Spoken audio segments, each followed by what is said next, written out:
Right, I'm ready to embark on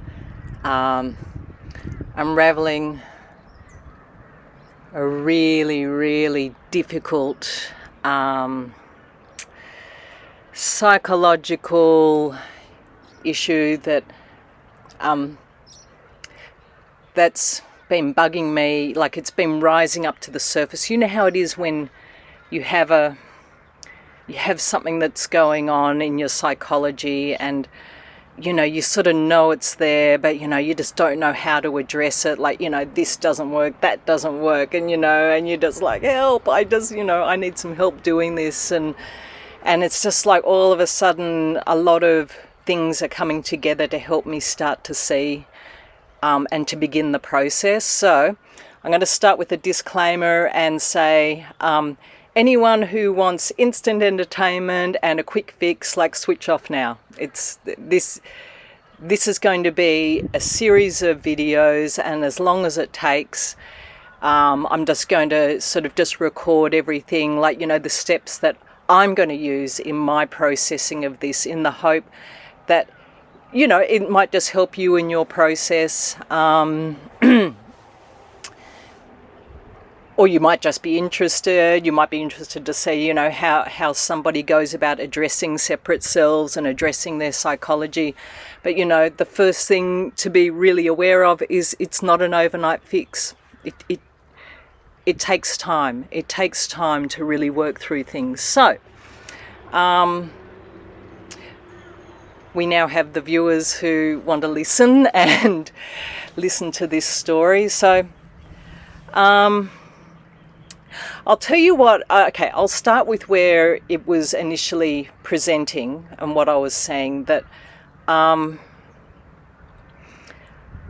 long been very sensitive to negative projections from other people, whether they're direct or indirect. And sometimes it's jealousy, sometimes, I don't know why. I'm sure you don't know why. Why do people have an issue with us? And when we know we're, essentially decent human beings, and it's kind of inexplicable. But, ultimately I have to look at myself and look at my own reaction to this, which is, it hurts. And so I've got these reactions of feeling like it hurts, and then I just swirl into, these ups and downs, these waves of like pain and wanting to fight back, and anger and frustration, and wanting to reach out and fix it and make that other person like me, or people, whatever it might be. But, none of that. I know trying to work on the outside world, trying to control the other outside world, that's not going to change in here. The only way to find power is going to be in myself.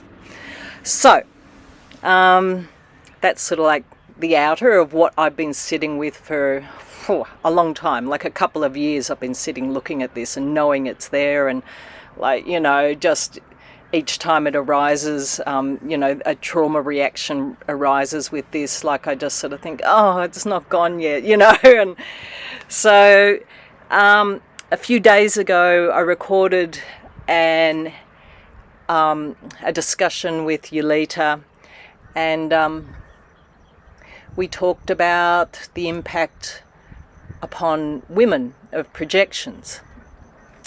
And she helped, just some of her viewpoints helped me to sort of start to see like something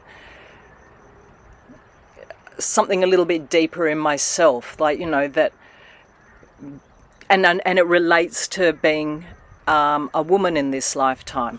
Now, so when I'm talking about being a woman, I'm not saying it's men who have caused this. I want to be really direct and say it's fallen beings, it's dark forces, because we have all been men and we have all been women, like I'm not going to blame men, even though there are men who have unconsciously and consciously directed projections and violence and aggression and whatever else towards women, but this is not blaming men, but it is about women. So let's just look at that. So, what I'm seeing at this moment, and it's relating back to, this desperation to be seen. Now, if we look at these classic presentations of some of the most extreme forms of how women are forced to hide, and you look at, like, let's say in some of the Islamic cultures where, women are covered over from head to toe, so, they can't even show their face. That's an extreme outpicturing of what is projected on women. So that's forced on women in these cultures where they can't even be themselves. Now, then you go to a Western culture where, we have a lot more equality, a lot more freedom, but we're still pushed into not being seen. I mean, have a look at all the leadership positions around the world in Western society, in democratic society. Are there many women in leadership positions? No. We're only just getting the very first possible female president of the United States. I mean, how long has it been? 450 years? What the fuck? Isn't that just saying women should not be seen? It's all about men take the forefront and women have to go into the back. Behind every man is a good woman. Really? You go back and, look at children in the schoolyard, and as a teacher, I used to observe this, that they just sort of say, the girls are more subdued and quiet, and, the little girl sits in the corner playing with her dollies or reading a book, and the boys are out, being seen and acknowledged and, playing sports and being out there and so on. I'm talking about traditional, the stereotypical roles. This is not about every single child. So, already you've got this division, but is it really that way? No, it's not. It's not that way. When I was a child, I was a little girl, obviously, and I allowed myself to be my natural self, which was actually, I was called a tomboy. And so I was labelled as being like a boy, even though I was a little girl, climbing trees, ripping my clothes off, running around in my undies, playing Tarzan and playing sports and, just doing boy things. But I'd also, when I was, up in those trees, I'd be there really quiet and a little girl, talking to fairies and things like that. But everyone's sort of defining what it is, saying, that's, they even, the people who come along and hadn't met me, they'd actually think I was a little boy because, I was doing boy things. So they were unable to sort of look beyond that. So I'm just acknowledging that women are subjected to this projection where we're told to hide, we're told to get into the background, your place is in the kitchen, the men are out here, all talking in the lounge room. I grew up in a family where,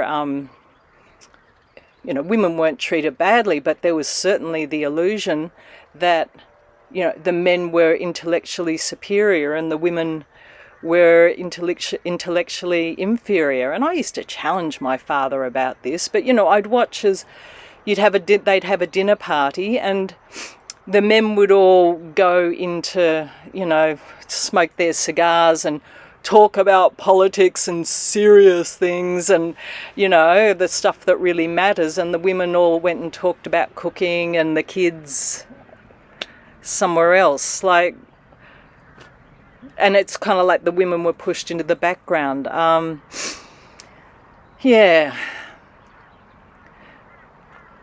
So I think I'll just stop with this at this point, because I just wanted to expose step one of this process of just seeing that there is a link between what I'm beginning to see. There is a link between women And this whole psychological MO of not being acknowledged, not being seen, there's something there.